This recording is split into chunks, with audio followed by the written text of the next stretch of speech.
In Perth, Ontario, where my monastery is. It's 2 degrees in the night, and I think it was 6 high, temperature high. And I'm glad I'm here. Sure.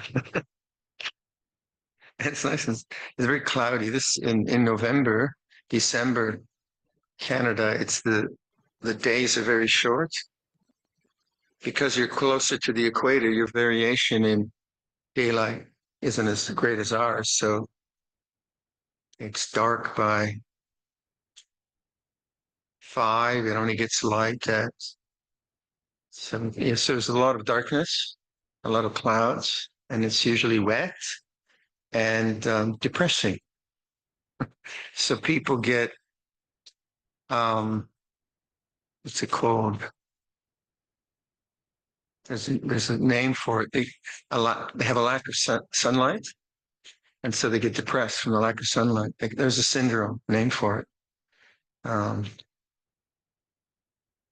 that's not the problem here. And all the travel companies start showing advertisements for coming to Thailand or Florida, or so I'm in the advertisement. I'm here. So just again, this in some Buddhist literature, I have come across the idea of positive desire, the desire to do good, to help others, etc.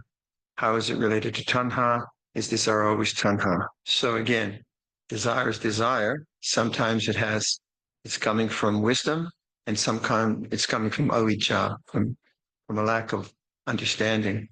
And if you didn't have desire, you wouldn't do anything. So desire is, and when you have suffering, you want to get out of the suffering. So the teaching is actually, in a way, we're made for enlightenment, because until we really fulfill our desires and see the end of desire, we'll always have desire. But most people don't understand the desire. They're just looking for objects to get rid of their desire. And sometimes they get the objects and oftentimes they don't.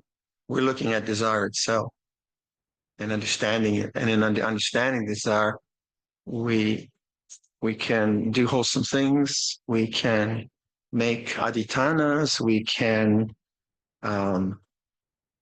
create disciplines. We can do all of that, but it's coming from right view, wisdom, and so on. So let's say maybe I have a habit of speech that hurts people. Just blurt things out. I'm too forthright, and I just say things which I think are truthful, but actually hurtful to other people. And then I walk away from that, and I think, I don't want to live like that. I don't want to end up hurting people. I'd like to change.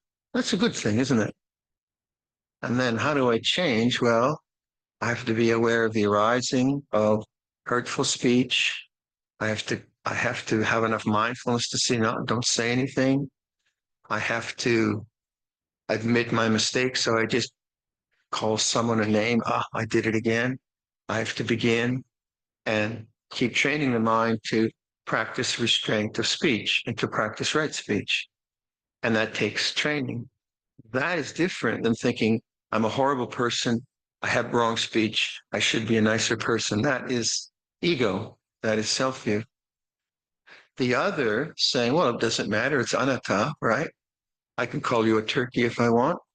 There's no one there. That's delusion. And no, you're not going to have any friends either from that. So the kind of the wise way is you're always seeing cause and effect, and you are trying to be a more compassionate person. You are sensitive to the suffering of others.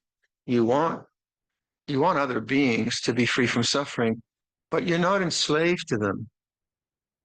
You're not just like, oh, are you okay? Did I hurt you? Oh, I'm sorry. That's not wisdom either. That's just always buying into their problem.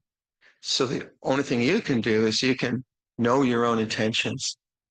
Okay, I spoke to you with strength, but I had no intention to hurt you, but I felt that this was the truth. And okay, if the person says you hurt me and so on, you can say, well, okay, I mean, I'll take that on board, but my intention wasn't to hurt. So it's always this sort of self-responsibility and, you know, wanting to do the craft of being a human being, wanting to do it well. And each day is like making a new piece of furniture or designing a new home or something like that, or doing some dental work really, really well. It's the same kind of idea that you wake up in the morning and you think, yeah, I'll take the challenge of today and try to do it better, but not from ego. You know, like I should be better, I should be different. That's not it. It's just the very natural way of being aware. This is going to be helpful. This is not going to be helpful. So my references to leadership, being a senior monk, having people that are junior to me and having to lead. I made a lot of mistakes. I got really burnt out once, and you know, I said things which are unskillful, but I kept learning. I kept learning and learning, and so leadership is a bit easier for me now. Well, that's just natural. So the desire to be a better person is great. And imagine if we didn't have that. Okay, so could Luang Por kindly teach how to do lying meditation? Here we go again. um, so lying meditation is not, you know, in English you'd have two words, lying. You could not tell the truth would be lying meditation. Lying, sorry. And lying down meditation. So you have to be English to understand this. Lying down meditation is an attempt to develop a posture of lying down and using it as a meditative posture. And I found it really, really helpful because my knees become increasingly problematic. And I came upon this meditation by probably around 2000, maybe over 20 years ago.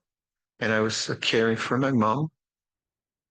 And I was, and I lived in her condo. And so the walls between our rooms were very thin. And I was always concerned that she'd not fall. She was very old. So I became hyper vigilant, such that I was finding it hard to sleep. And I was really there on my own most of the time, 24/7. I mean, I could go for walks, but I was there all the time. So uh, I wasn't really sleeping well. I didn't want to take sleeping pills because I wanted to be awake in case mom fell. So I realized I just have to learn how to relax, at least to relax the body in the lying posture somehow. And so I started to look up. I think I came across a book called about a yoga technique called Yoga Nidra, and Yoga Nidra is basically the yogic way of developing meditation in the corpse posture, the Savasana posture, and there the instruction I got was around this idea of whole body meditation that I presented, where you're aware of your mouth, your eyes, but the emphasis is always on the awareness rather than the bodily part. Now, this is a bit different than some techniques which are concerned about the bodily part. So and it's like, it's quite important. I can zero in on, say, the feeling in my nose and really, really, really try to really notice the subtleness of air there. So there I'm emphasizing the bodily sensation in a very refined way. But this meditation where I just say, localize your attention on the face and practice welcoming awareness. There is the bodily feeling, but the emphasis more on the openness of awareness, if you see what I mean. So that was quite helpful, that instruction. And then when we did this meditation, I went through the body and I said, step outside, as it were, and know your body as vibration, as feeling in awareness. So the sense of space and largeness and the body, you don't define it as a body because it's not a concept, it's just changing vibration, right? You don't like, say, the left shoulder, you just have whatever vibrations are there. So whole body awareness then was a way of being very open. And then the body's tensions and pressures were just changing and manifesting. So then that developed the right attitude to the body lying there. So that was the meditation. And then the posture itself is the two features are to make sure that in Sarvasana, corpse posture, the knees are supported with a pillow or some bolster or something to make sure that the knees are not flat, that they are in somewhat concave or convex, that they're folded so that knees are like that. Because if they're flat, that puts a lot of pressure on the small of your back. So because they're somewhat curved, small of your back is relieved of any pressure. And then I had to pay attention a lot to my head because over the years I've developed a terrible habit of, because I wear glasses and they're progressive lenses, to look at the ground, I have to do this because you don't really see here. So I've developed a posture right where my head's going down all the time. Anyway, so I had to put a lot of attention on my neck. So basically, I was setting up my body as a meditator would in the sitting posture. I wasn't just flopping down, collapsing in exhaustion. And then the idea is to do this meditation as a meditation, not as a way of falling asleep. Because if you're doing meditation as a way of falling asleep, not a good idea. You'll fall asleep when you meditate. So the idea was to do it when I had lots of energy. So because I was very kind of tense or whatever, always on the alert, I had lots of energy. It was not a lack of vitality. And then the most important hint from this teacher was to adjust your posture, then adjust it again 10%, and then don't move. And that I found very, very helpful. Both the adjusting it 10% quite deliberately, and then don't move. So what happens is you set your posture up, you're very careful. So this is meditation now. This isn't just flopping about. Formal practice. Set up the posture. Feel the neck. Okay, 10% more. Okay, wiggle, wiggle, wiggle. That's it. No more movement. And then the adhitthana is to not move. Within 30 seconds, there's an itch in my shoulder or my hip feels. So there's the desire to move. Don't move. And so the desire to move becomes the object of awareness. Because the desire to move is actually restlessness. It's not really concerned with physical pain. It becomes quite a good way to become still. And I found it very, very effective, very effective. Now, some people sleep on their backs. They probably have this more difficult because they fall asleep. But if you fall asleep on your back, you will wake up and go wash your face, come back, do it again. You haven't lost. Okay, and then, or have a cup of coffee before, whatever you want.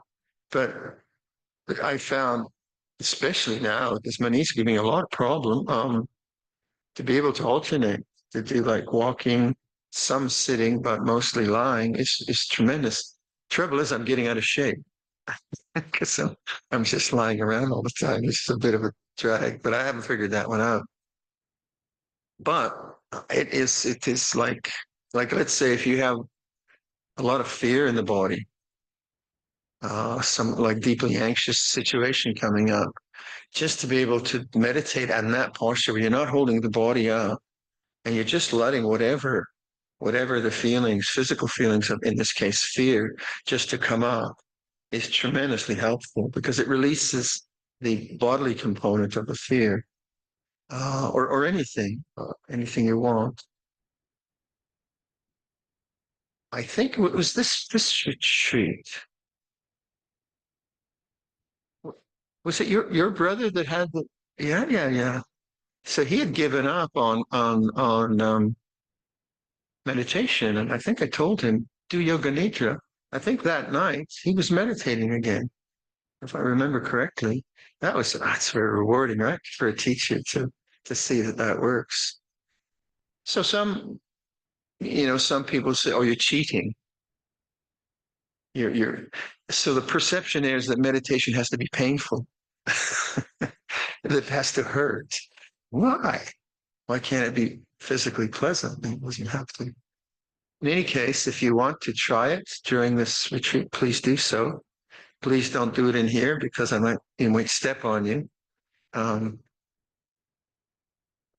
I have been thinking, how can I do a yoga nidra retreat? Well, there'll be a lot of snoring on the retreat then. I think Ajahn Sucitto teaches yoga nidra for people, but he walks around with them. So it's a good one to explore. Very, very, very useful. Um, so there's that. My mind is thinking all the time. As you're teaching about the sound of nature with open mind, is that cannot help my mind stop thinking. Yeah.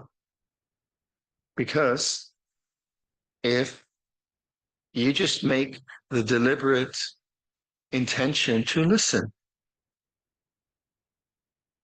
there's no thinking. You're not getting rid of thought. You're just making the intention to go to another sense base. So thinking is a sense base. It's the mind base. Sound is another sense base. So you make a deliberate, you just listen. Oh, there's silence. And then your mind starts up again. Blah, blah, blah, blah, blah, blah, blah, blah, blah. And maybe 10 minutes go by. And then a pain in the knee comes in. Or you hear a sound and the thinking process is interrupted. Then that's the important, I think, point in meditation where you have to realize, oh, I'm here again. But many people in that moment of noticing that you've been thinking, then try to get rid of thought. And they try to meditate. And actually they have dosa, a kind of dosa to get rid of thinking. Or they analyze. They say, why am I thinking so much? I don't know why I'm thinking so much. And they're thinking again. So if you just go to a different sense space, so you just, you find you're planning your next week's schedule and you notice, oh, and you say planning. That's the end of thought. And listen to sound. They're very, very simple. So you're listening to sound not to get rid of the thoughts, but just to notice the mind without thinking. Oh, there it is. And there's Puru. Now wait. Actually, when you're there, you don't have to do anything. You're home. Trust that, but we don't. Because then desire comes up, or habit comes up, blah, blah, blah, blah, blah, blah, blah, blah. So you might have to interrupt the thinking process many times in 1 minute. Yeah, for sure. Many times in 10 minutes. But each time you interrupt it and you make a kind of firm recognition, sound is like this. You're home again. So it's like returning home rather than getting something like trying to get rid of thought. Then over a period of time, you become more experienced in noticing the end of a thought. You'll be walking around in the forest and you're thinking about your family, and then thought, and then you stop. Sound is like this. So as the gaps between thinking become more noticed, because thinking isn't constant. It feels constant, but it's not. It comes and it goes. You're thinking and worrying about something, and then you'll hear a car, maybe a car horn, and there's a car horn. So thinking has stopped. There's an interruption. Notice that. Notice the periods of no thought. They're there all the time, but we're so kind of involved in our own thinking processes that we don't notice them. So notice, this is the end of thought, or do it deliberately. So I use sound a lot, and it's very simple, right? And then just go to the gap. So we say go to the gap, which isn't a clothing brand. It's sorry. It's the end of thought, the space between thought. It's there all the time. And that is the doorway to the deathless. Just that and this is the Bahia Sutta, in the seeing, there is just the seeing. In the hearing, there's just hearing. What am I doing? That's not tanha. It's just knowing. And then I realized that this silence of knowing is not fabricated. It's not something constructed. Here's one for you. Let me see, how can I say this? Personality is not self. Because personality is anatta. Do you think you're your personality?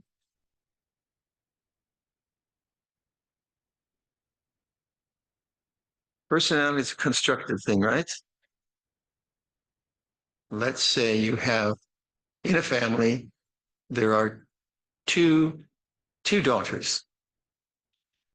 One daughter in her youth has a lot of asthma, is in hospital a lot, doesn't get to go to school a lot, maybe becomes very intellectual because she can read a lot. And the other daughter maybe has really good health and she's more athletic. And so over 20 years' time, you get two different personalities, correct? According to causes and conditions. So personalities, ita pachayata. With asthma as condition, you get a certain hospitalization, you get a certain personality developing, and then at 20 years' time, there's a personality, ita pachayata. And the other, so personality arises and changes according to causes and conditions, but it's anatta. And what does anatta mean? Anatta means there's no real essential Viradhammo. There is a personality. Lompa Cha was different than Lompa Mahabua.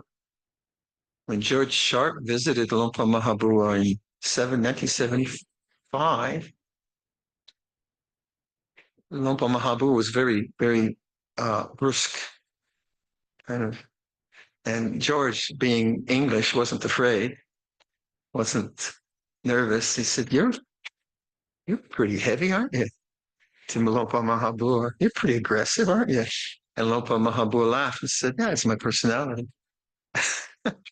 Lompa Cha, was a different personality. So personality is definitely a thing, and it's definitely individual, but it is constructed. That's obvious, right? So in Nibbana Sutta, what is unconstructed? The thing about your personality is you can be aware of it. You can be aware that you're shy, or that you're aggressive, or that you're creative, or that you think you're not creative. You can be aware of all that, can't you? But what is it that's aware? And the awareness is not fabricated. It's not the same as, it's not idapachayata. It's not constructed. It knows the constructed. So when your personality comes, you notice yourself being shy, say. I come into a room and I think I'll sit at the back, thank you. Or you notice you're in a different kind of person. You go right up to the front. Okay, teacher, let's have it. or and or that's just natural. But is that who you are? Not really. That's just personality. So personality is neither good nor bad, but we also have sila and dana, because that's where personality gets developed for the good of yourself and for society. If you do not have sila and dana, and you just allow personality to run rampant, then there's no boundaries. And a child who is just spoiled is a messy being after a while. So there's social convention.